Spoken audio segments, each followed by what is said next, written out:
원래 이 발표는 다른 분이 하기로 했었는데요. 그리고 이제 토론회 일정이 연기가 되면서 외국에 나갈 일이 있어서 제가 박토론을 받아서 준비를 했습니다. 제가 좀 시간들이 어떤 여러 가지 좀 문제도 있었지만 어쨌든 말씀을 드려보겠습니다.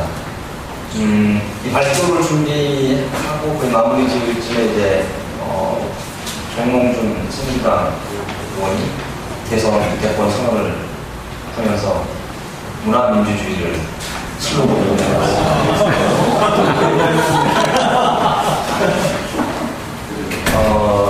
순간 짜증이 확 나는데 도대체 문화민주주의가 뭔지를 계산한 게 아닐까 하는 생각부터 그 전에 뭐 버스값이나 이런 서민들의 삶을 좀 더 들여다봐야 하지 않을까 그런 여러 가지 생각을 했는데 아무튼 그런 일도 있었고요. 그래서 이제 저는 개인적으로 이제 문화민주주의라는 개념이 사실은 이 80년 체제에 대한 얘기든 아니면 한국의 민주주의 아니면 뭐 노동 여러 가지 그런 사회의 어떤 그런 논의 가운데서 굉장히 중요한 개념으로 사실은 좀 작용을 해야 된다라고 좀 주장하는 편이고요. 그런 점들이 이제 지난 역사 속에서 저희가 80년 어떤 그런 그게 하나의 혁명적 전환기든 아니면 계기든 그런 것을 우리가 규정을 한다고 했을 때 그 부분에 있어서 그 이후에 우리 일상이라든지 정치 여러 가지 영역에서 벌어진 수많은 그런 과정들을 둘러봤을 때 한편으로 이런 부분이 굉장히 필요한 게 아닌가라는 그런 생각을 하게 됩니다. 그래서 이제 제가 그 전반적으로 얘기하고 있는 부분은 그 문화민주주의라는 개념이라는 것이 한국 사회에서 아름다워 중요하고 그리고 이제 지난 2000년대 이후에 이런 개념들이 많이 우리의 삶 속에 들어와 있고 그런 부분들이 앞으로 조금 더 진전돼야 되지 않겠나 그런 목표를 가지고 있습니다. 그래서 앞부분에 보시면 이제 1장 부분은 주로 90년대 이후에, 그러니까 80년대 이후에 한국 사회에서 벌어졌던 수많은 문화적 사건들, 그리고 논란들, 이런 부분들을 간략하게 정리를 했는데요. 거기서 이제 가장 큰 부분은 결국 그겁니다. 국가 권력이라는 것이 과거의 어떤 그런 통합적이고 억압적인 그런 기제들을 이제 새로운 영역에서 그걸 찾아낸다는 것이죠. 그게 이제 90년대 중반에 들어서면서 나타나는 그런 부분들인데, 거기 보시면 제가 이제 뭐 청소년보호법의 내용을 얘기해놨습니다. 청소년보호법이 이제 가장 대표적인 그런 사례가 될 텐데, 78페이지 보시면은 각주 2번에 보시면은 그 당시에 이제 2000년에 거짓말 영화 상영이 있었는데요. 그때 논란이 있었습니다. 근데 이제 이걸 이제 표현해달라고 볼 것이 아니면은 이 부분에 대해서 예를 들면 뭐 예술이나 이런 쪽에 포르노그래피로 이것들을 이제 그런 측면으로 볼 것이다라는 두 가지 입장이 변별성이 있었는데 여러 진보적인 단체들, 시민사회 단체에서는 바로 그 반박 성명을 많고 하고 연대를 표명했지만 80년대 대표적인 문화예술 진보단체라고 할 수 있는 민예총, 한국 민족예술인총연합에서는 그 당시에 합류를 하지 않습니다. 그러니까 그 부분에 대해서 입장을 유보를 하는 것이죠. 그러니까 판단을 못하게 있었고 아니면 반대도 있었고 여러 가지 그런 부분이 있었는데요.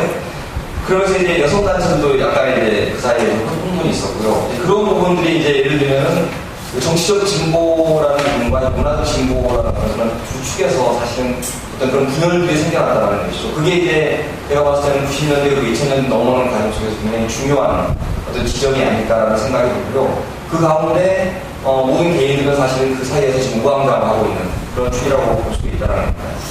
그 과정 속에서 이제 그걸 저는 문화전쟁이라고 표현을 했고요.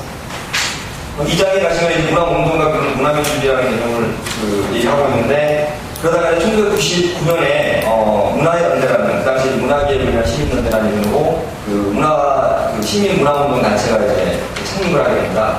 그 단체가 이제 처음에 등장했던 것은 79페이지의 맨 아래 부분 보시면 세 가지 이제 계획 방안을 그 당시 성립 취지문에서 얘기하는데요. 첫 번째는 문화정책의 필요성을 얘기하고요.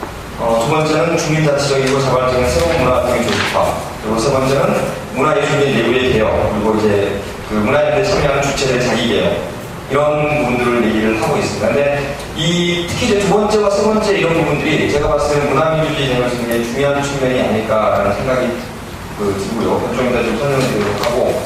뒤에 80페이지에 보시면 이제 문화연대 등장이 사실 두 가지 큰 새로운 방향을 제기를 해주는데 하나는 문화운동 내부의 어떤 담론적인 확장이라는 측면, 그러니까 70, 80년대 어떤 그런 문화운동이라는 이름으로 이루어졌던 수많은 그런 문화예술운동 또는 뭐 문화운동 이런 중에서 이루어졌던 그런 부분들을 굉장히 많은 부분에서 확장시켜주는 부분이 분명히 있었다는 것이죠. 그러니까 그게 표현의 자유의 문제이건 아니면 청소년 문화의 문제이건 여러 가지 지역 문화의 문제이건 많은 부분들을 확장을 시켜줬다는 하나가 있고요. 다른 하나는 문화운동이라는 것을 단순히 그냥 하나의 영역으로서 그러니까 정치라든지 아니면 다른 사회 제도적인 어떤 그런 측면의 운동과 별개로 하나의 그 장르적인 그러니까 기존의 그 민회주의 가지고 있었던 장르 중심주의라든지 이런 부분이 아니라 문화운동과 사회운동이 어떻게 동시에 결합할 수 있을 것인가, 그러니까 상호 네트워크를 가질 수 있을 것인가, 이런 부분들을 이제 그 문화연대의 어떤 등장이 문화운동의 새로운 차원들을 만들어줬다고 생각을 합니다. 그래서 그런 부분들이 이제 이 두 가지 축이 사실은 중요한 것은 사실은 이제 한국 사회의 변화라는 부분과 이제 같이 맞물려 있는데요. 그 중에 가장 중요한 부분들은 잘 이제 많이 익숙하게 들으셨겠지만 90년대 이후에 한국 사회 문화 환경의 급격한 변화입니다. 그러니까 그런 부분들이 사실은 정치 제도라든지 아니면 다른 어떤 경제적인 변화 못지않게 많은 주체들을 엄청나게 바꾸어 버리거든요. 그러니까 흔히 얘기하는 문화대통령에 의해서 서태지부터 해서 그 이후에 수많은 90년대 그 문화적인 환경의 변화, 그리고 문화산업의 등장, 그리고 2000년대 들어와서 더 많은 그 문화적인 변화들, 그리고 최근에 이제 그 K-팝이라든지 한류 그러니까 이기까지 이런 어떤 문화적인 측면에 있어서 수많은 대중문화의 어떤 확산들은 굉장히 많은 영향을 끼칩니다. 그런 거에 걸맞게, 그런 거에 걸맞은 어떤 그런 문화 운동의 필요성, 그리고 그런 거에 대응할 수 있는 그런 측면에서 이제 문화연대 활동이라는 것들이 작동을 했다는 것이고요. 또 하나는 이제 그 80년대 말부터 시작해서 수많은 그 시민운동, 그리고 이제 또 사회 진보운동의 어떤 그런 축 속에서 문화운동이 문화연대가 창립한 이후에 곳곳에 굉장히 많은 결합을 합니다. 네트워크 형식으로.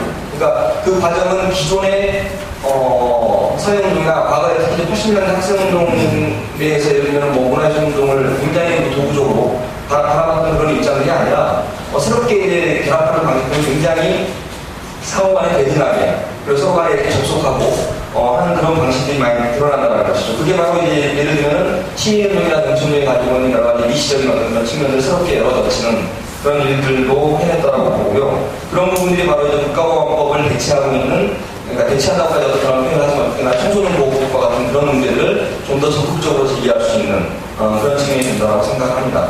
그래서 이제 이런 문화운동의 어떤 그런 궁극적인 목표는 사실 이제 그 문화사회 건설이라는 이유를 가지고 있는데요. 바로 이 문화사회라는 개념 자체가 어떻게 보면은 그 문화민주주의의 어떤 그런 한 측면을 갖고 있다고 봅니다. 그래서 문화민주주의는 이제 크게 두 가지로 저는 해석을 합니다. 하나는 문화의 민주주의고요.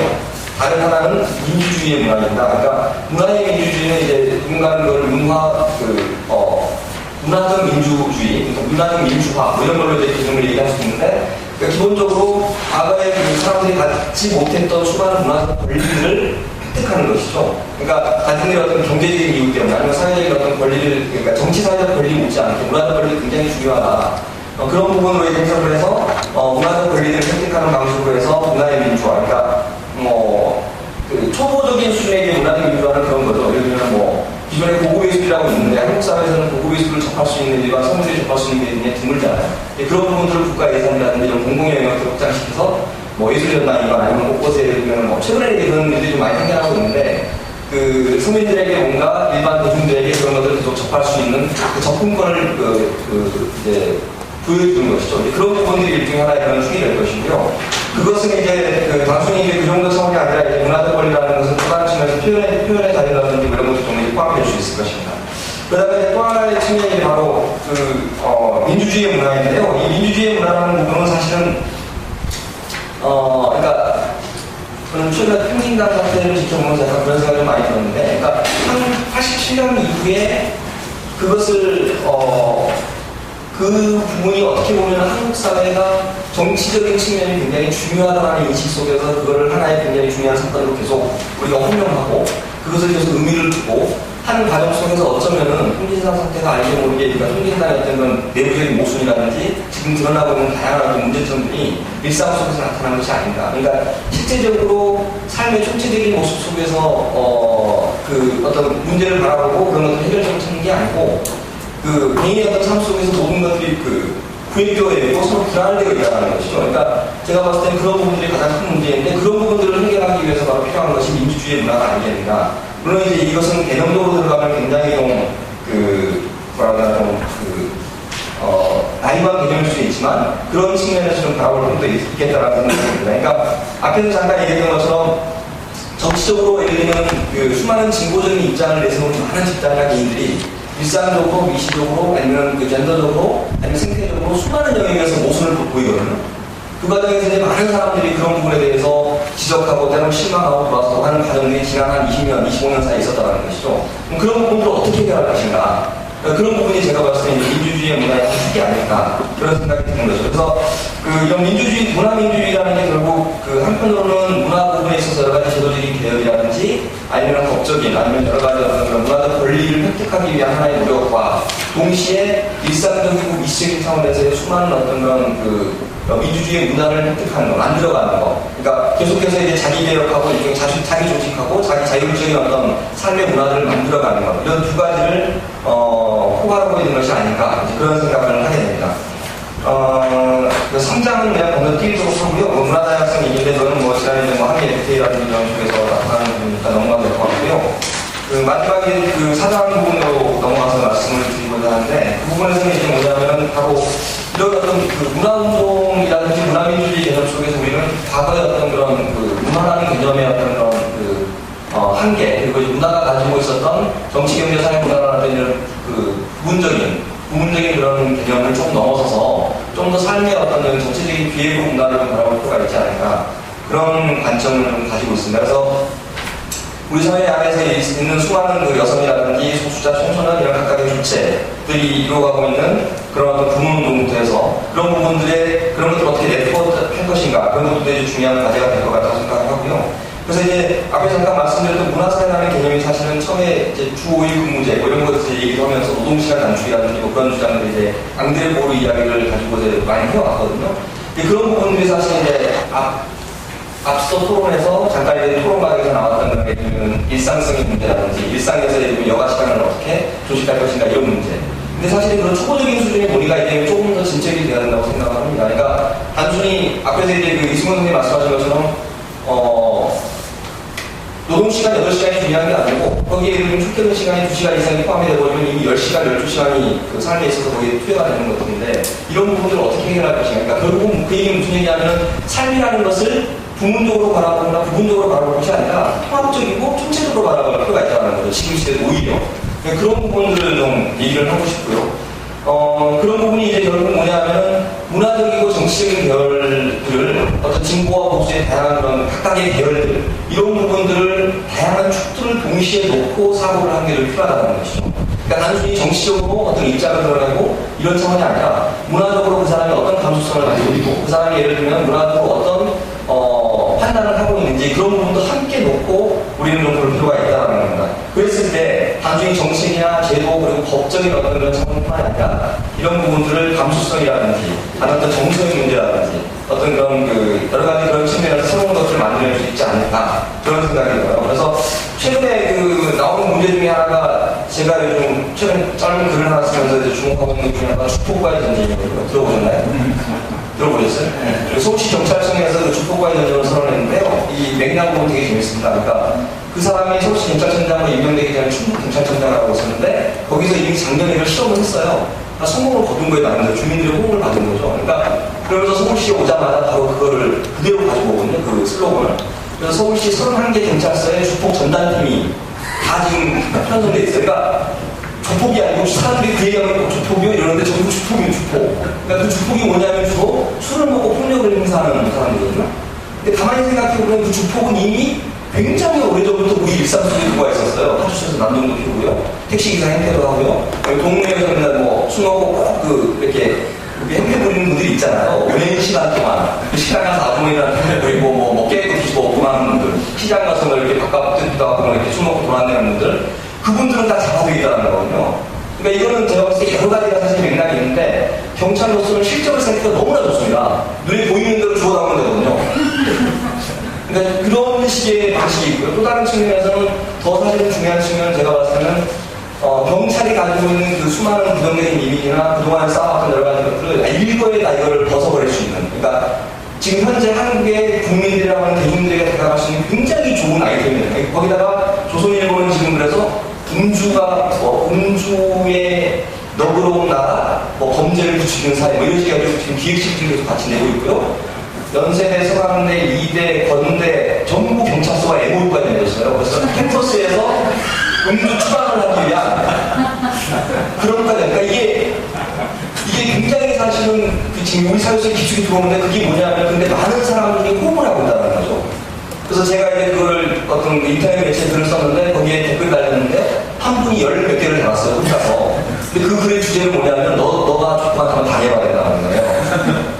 근데 이제 이런 부분들이 뭐냐면 사실은 한국 사회에 지금 현재 그 이명박 정권의 비리라든지 그다음에 수많은 그 구조적이고 그 어떤 그런 모순 어떤 그런 폭력들, 제도적인 구조적인 어떤 그런 폭력들을 다 은폐를 해버린다는 게 더 중요한 겁니다. 그러니까 눈앞에 가시적인 직접적인 물리적 폭력에 사람들을 주목하게 만들고 그걸 통해서 마치 우리의 일상, 우리 엄마의, 우리 부모의, 아니면 우리 이웃의 일상이 뭔가 편안해질 것처럼, 그러니까 주폭이 사라지면, 그러니까 조선일보와의 그 경찰청장 인터뷰를 보면 주폭 1000명을 잡아들이면 섬이 행복해진다는 거예요. 그 사람들은. 그래서 아주 구체적으로 얘기합니다. 주폭 한 명이 일주일에 술을 3번 먹으면 3번 행패를 부리고 곱하기 뭐 몇십, 50 몇 주를 하면 100번이 되고 이게 뭐 이런 식으로 이제 얘기를 하거든요. 그러니까 그런 부분들을 생각을 해보면은 이 일상에 있어서 이런 문제도 굉장히 그러니까 이런 것들을 우리가 판단하고 이런 것들을 바라보는 것들이 지금 굉장히 사실은 미묘해지고 굉장히 복잡해졌다는 것이죠. 그래서 이제 그런 부분들이 사실은 굉장히 중요한 측면인 것 같고요. 그래서 이제 제가 그 마지막 부분에서 뭐라고 얘기했냐면은 그 더 나은 삶이라든지 아니면 생태미학, 뭐 삶의 미학 이런 얘기를 했어요. 그러니까 이 얘기는 사실 좀 굉장히 나이브한 얘기일 수 있는데 이 부분이 바로 제가 고민하는 문화민주주의 문제라는 것은 뭐냐면 문화적 삶의 어떤 이런 측면들, 이런 것들은 결국 우리의 온 삶의 어떤 그런 문제로 우리가 좀 들여다봐야 될 것이고 그런 축에서 우리가 우리의 삶에서 직접적으로 우리의 피부를 건드리고 우리를 예를 들면 지금 현재 직면하고 있는 다양한 문제들, 그게 지역에서의 문제이건 자기가 예를 들면 어떤 그 실제로 그 노동 현장에서의 문제이건 다양한 그 공간에서 자기가 직접 직면하는 그런 문제들을 우리가 직접적으로 다양하게 고민하고 그거에 대해서 함께 통합적으로 사유를 할 필요가 있다. 이제 그런 축에서 제가 그런 말씀을 드리고 있는 제 발표는 이 정도로 마치겠습니다. 저도 개인적으로 친한 사이인데 저는 써본 발제, 써본 분들도 있는 건 아시고 필요한 걸 보충한 것 같습니다. 전체주의화된 위험 따위는 걱정하지 말고 지금 여기서 폭력 투쟁을 통해서 자본주의 시설 전복하자고 이렇게 선동해서 국제적인 스타가 된 철학자가 얼마 전에 강연을 했죠. 수천 명이 몰려들었습니다. 참고로 제가 지적인 책을 읽는 세미나를 하고 있었는데 그날따라 몇몇이 일찍 간다고 그러고 왜? 그랬더니 지적을 보러 간다고. 근데 그 친구들 주로 지적이 하는 말이 무슨 말인지 못 알아듣는 친구들이거든요. 이건 뭘까? 이런 생각을 했었는데 더욱이 그 혁명적인 철학자가 국내 의류자본에 돈을 갖고 인문학 콘서트를 벌이고 있는 이 김연을 보면서 저는 이거야말로 문화문과 중앙 대통이구나 이런 생각을 좀 했었습니다. 그런 생각을 나중에 이제 검경 선생님의 글을 읽었는데 저는 개인적으로 반가웠습니다. 하나는 이제 소위 포스트 80년대 정세, 저는 이제 90년대 초반에 대학을 초중반에 갔는데요. 그때 이제 이쪽 운동권들이 막 한참 문화적 전해를 하던 시기였어요. 80년대 중반 학번들 중심으로. 근데 그들이 문화로 뭐 문화행동을 하면서 현재 도달하는 곳이 어딘가 싶었는데 그런 이제 선배들 고민들이 요즘에 뭘로 기결되는가 좀 볼 수 있는 글이었다는 측면도 있었고요. 그리고 그 내용들이 그 탈제도화된 자율적 문화공동체를 구성해서 가동된다 이렇게 외치지도 않고 혹은 제대로된 대의책을 마련해서 민중의 문화적 요구를 정치과 제도를 통해서 구현하는 것만이 유일한 출구라고 외치지도 않죠. 물론 일거의 민중공개와 폭력투쟁으로 자본주의 체제를 전복하고 문화적 혁명을 이루는 행위에 나서고 선동하지 않는 글이었습니다. 굉장히 좀 신중했었고요. 근데 저는 이제 일상적으로 의례적으로 이제 글에 대한 이제 의의와 동의하는 바에 대해서 이제 말씀드린 부분이었고 개인적으로 친한 사이로 너무 친한 얘기만 하면 안 될 것 같아서 좀 날려서 보려고 합니다. 하지만 저는 이 권경 선생님의 글이 보면은 제도와 일상, 지역적 수준과 지역적 수준 모든 차원들을 다 고루 중요하게 생각하면서 여기서 다 문화부터 분출을 하자고 하는 얘기가 이론적으로는 굉장히 동의를 할 수 있다고 생각해요. 근데 문제는 현실의 운동 속에서 그렇게 모든 거에 다 균형을 맞추는 것이 과연 가능할까라는 이제 질문이 들었었습니다. 어떤 정세 속에서는 일상문화 제도가 또 다른 정세 속에서는 집단의 효율적 시청보다 개인의 성찰 시청이 훨씬 더 중요해지는 이 역동이라는 게 있는데, 이 역동들에 대한 평가 없이 이론적으로 이렇게 매끄러운 틀을 구성하는 것으로서 문제가 해결될까라는 생각을 했었다는 겁니다. 전경호 선생님이 제시한 문화적 과제들에 저도 큰 동의를 하는데, 문제는 그런 동의만큼이나 또한 동시에 그러한 과제가 그 과제를 실현하기 위해서 경로로 제시되는 것이 지금 추상적이라는 생각을 했습니다. 사실 권경호 선생님의 논의는 90년대와 2000년대 문화이론과 문화적 실천들에서 주로 사용하는 용어, 개념, 논리 등으로 구성되어 있습니다. 시기적으로 보자면 문화가 창간되던 그 전후의 시기부터 1차 항해 FTA 반대 투쟁이 전개됐던 노무현 정부 중후반기까지의 정세를 바탕으로 한 단론들의 권경호 선생님의 논의가 크게 기리고 있다는 것이 아닌가 하는 협의가 있습니다. 그렇다면 그러한 문화이론과 문화운동의 담론들은 당시 정세들을 반영할 수밖에 없었던 것이 아니었을까 싶은 거죠. 그 담론들은 사회주의 변혁에 대한 전망을 상실되고 형식 전체적 민주주의가 일정 확보되었고 소위 민주정부가 집권했으며 자유주의적 풍조가 사회적으로 어느 정도 확산되는 그런 시장 맥락 속에서 그 시장 맥락이 제기하는 문제를 답변하기 위해서 만들어진 담론들이 아니냐는 것이죠. 즉 대한민국이 그람시 표현을 들자면 서구의 발전된 나라들의 근접하게 되었고 지배방식 역시 강제로다는 동의, 억압적 국가장치보다는 이데올로기 국가장치로 이루어지게 되는 문제의식이 있었던 것 같습니다. 그리고 그러한 지배세력에 대한 동의를 구축하고 이데올로기를 주체화하는 포섭이 가동되는 자유화를 문화라는 생각 속에서 형성된 담론이 그 시기의 문화이론, 문화적파 이론이 아니었을까 싶습니다. 그래서 지금 필요한 것은 그 논의에 따르면 문화적 차에서 벌어지고 있는 헤게모니 투쟁 내지는 이데올로기 투쟁이라는 것이었고, 이런 문제의식이 당시 좌파 문화이론과 문화적파 운동의 실천을 규정하고 있었던 것이었던 것 같습니다.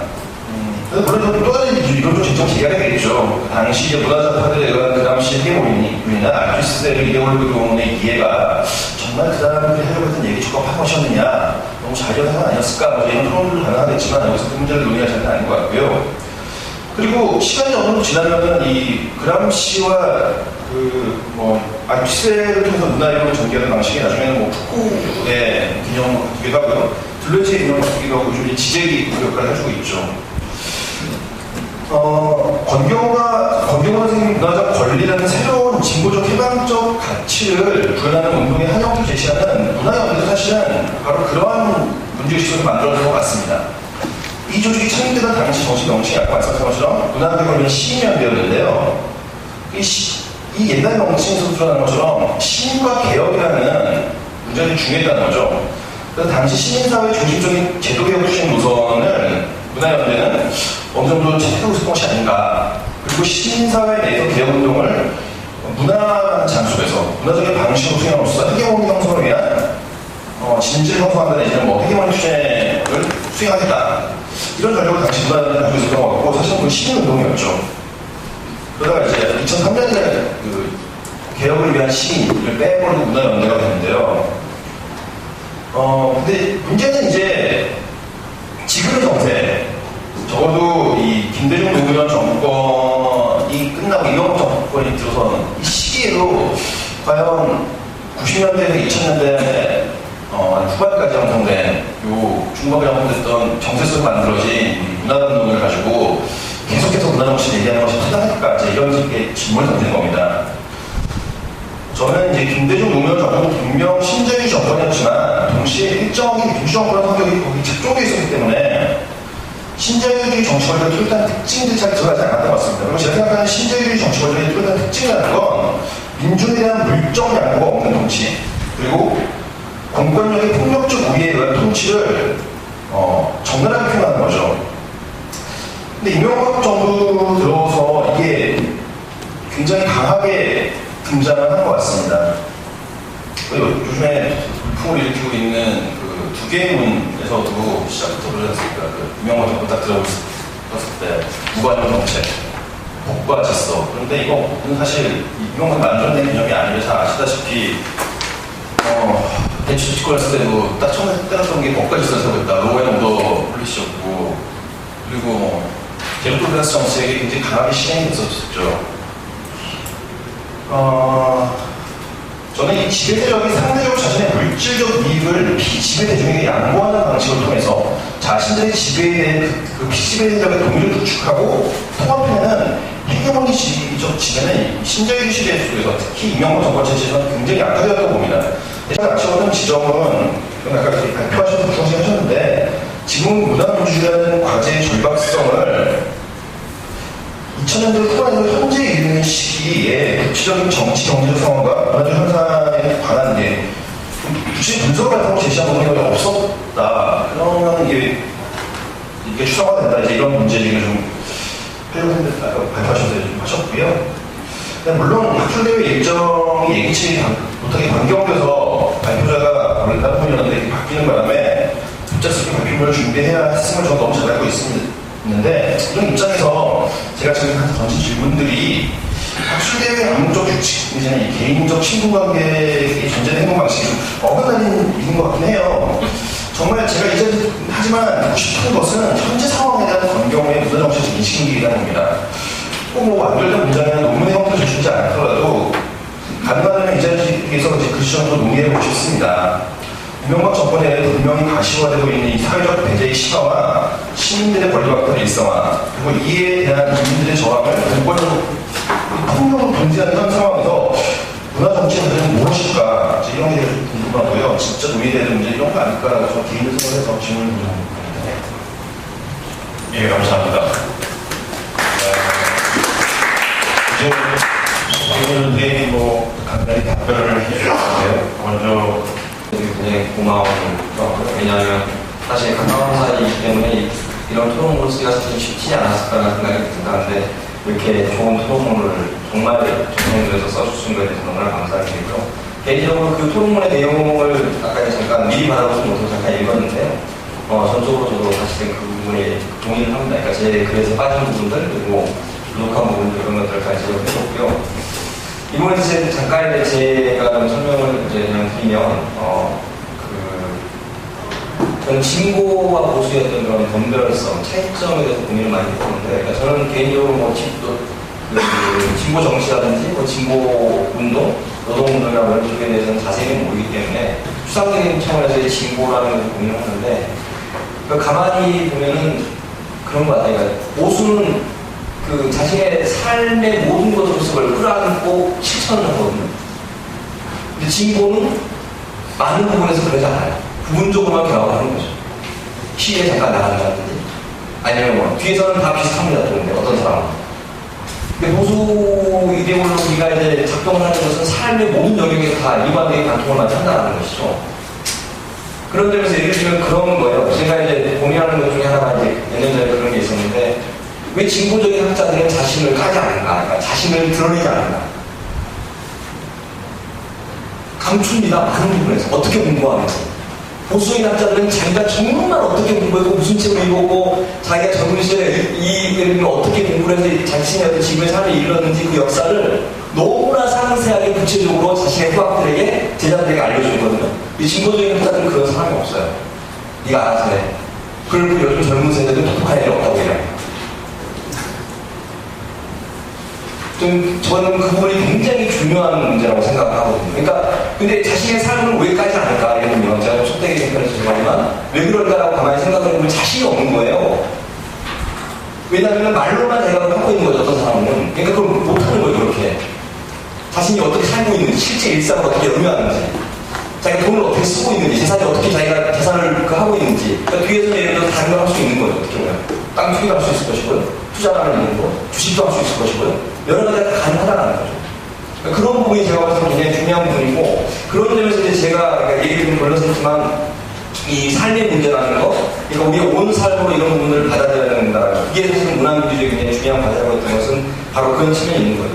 그래서 이제 구체적인 질문에 대해서 이제 말씀드리면은, 이명박 정부가 가지고 있는 이 폭력성과 억압성 그리고 이런 부분들에 대해서 저는 이제 그건 어떻게 보냐면은 그것에 의해서 드러나는 현재 효과들을 보거든요. 그러니까 지금 현재 드러나는 일상의 우리의 삶의 모습들. 하루에 지금 정확하게 자살하는 사람이 42명이라고요. 하루에 자살로만 죽는 사람이.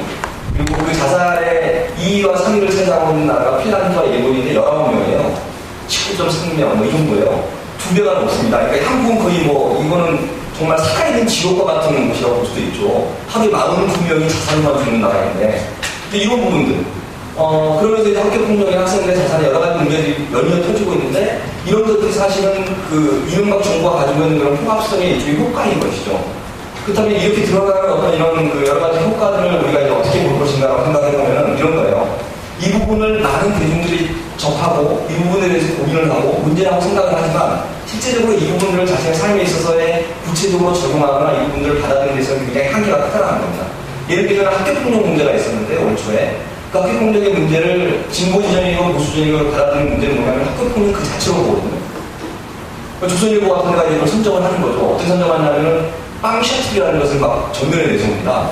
그 빵 셔틀이 뭐냐면은 학교에서 어떤 학생이 약한 학생에게 빵 신공을 시킨다는 거죠. 셔틀 가지고 오게 한다는 거죠. 근데 조선일보에서는 뭐라고 하냐면 스타크래프트에 나오는 셔틀 게임이거든요. 스타크래프트는 게임에 나오는 셔틀 때문에 이 빵 셔틀이 생겼다는 거예요. 이런 논리가 이게 먹힌다는 겁니다. 아니면 이게. 근데 그렇다고 빵가게를 어떻게 하는가 이제 그런 얘기 하는 거죠. 빵이 문제니까 그러면. 그런 식의 게임이 문제라면 게임을 없애야 된다. 게임은 예를 들면 그렇게 하는 그런 식의 논리들이 일상화되고 그런 것들이 실제적으로 받아들여지고 있다는 거거든요. 그러니까 이제 사실 근데 정말 중요한 문제는 거기에 있는 게 아니고 교육 제도라든지 교육의 정책이라든지 사교육이라든지 입시 정책이라든지 학력 뭐 문제라든지 이런 온갖 문제들이 지금 거기 얽혀 있는 거고 학교의 선생님들의 어떤 교육관이나 여러 가지 이런 공교육의 문제점들 다양한 문제들이 사실 얽혀 있는 것이죠. 근데 많은 사람들이 그 부분을 함께 고민하지 않는다는 거예요. 제가 봤을 때 그 부분이 가장 큰 문제라는 거예요. 그래서 제가 이제 생각한 것은 뭐냐면은 그런 어떤 거시적인 문제와 미시적인 문제가 사실은 서로 간에 가로지르는 그런 관계 속에서 우리가 예를 들면 그 문화민주주의라는 그런 관점 속에서 좀 바라볼 필요가 있다는 거죠. 그러니까 한 개인을 가로지르고 있는 다양한 축이 있습니다. 예를 들면. 그건 노동일 수도 있고요. 예를 들면 주택이나 이런 재개발의 문제일 수도 있고, 전세로 사느냐, 자가로 사느냐, 서울에 사느냐, 지방에 사느냐, 아니면 여가의 문제, 어떤 사람은 종교의 문제일 수도 있고요, 육아의 문제일 수도 있고요, 그 다음에 교육의 문제일 수도 있고요, 그 다음에 문화적인 어떤 그런 문제일 수도 있고요. 이런 부분들이 분명히 한계를 관통하고 있고, 더불어서 거기에 분명히, 물론 이제 아티스트의 뭐 이데올로기 국가단체 이런 보자면 예를 들면 이데올로기라든지 그런 축들이 분명히 있다는 것이죠. 근데 그런 부분에 대해서 통합적인 어떤 이런 그 어떤 전망이나 관점들을 지금 현재는 제시해주고 있는 것이 사람이 별로 그렇게 보이지 않는다는 겁니다.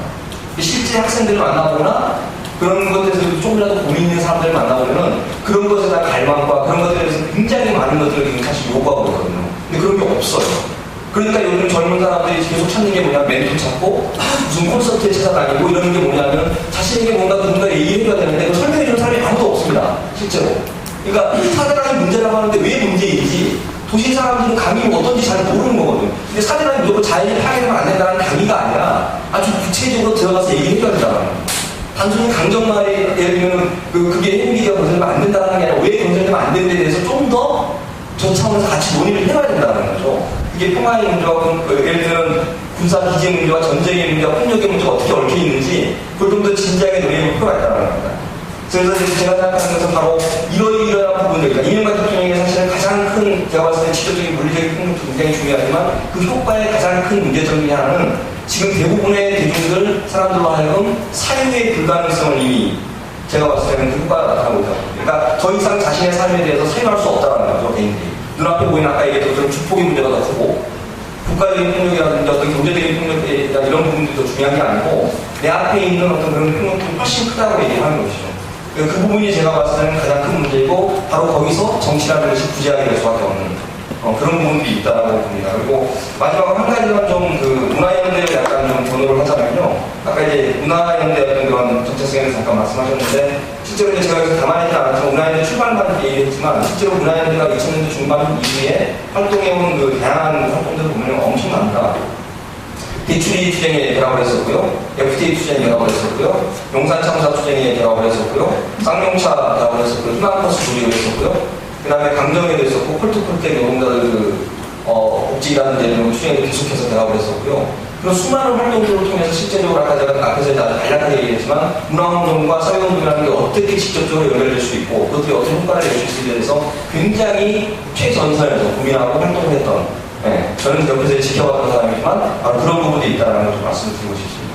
예, 감사합니다.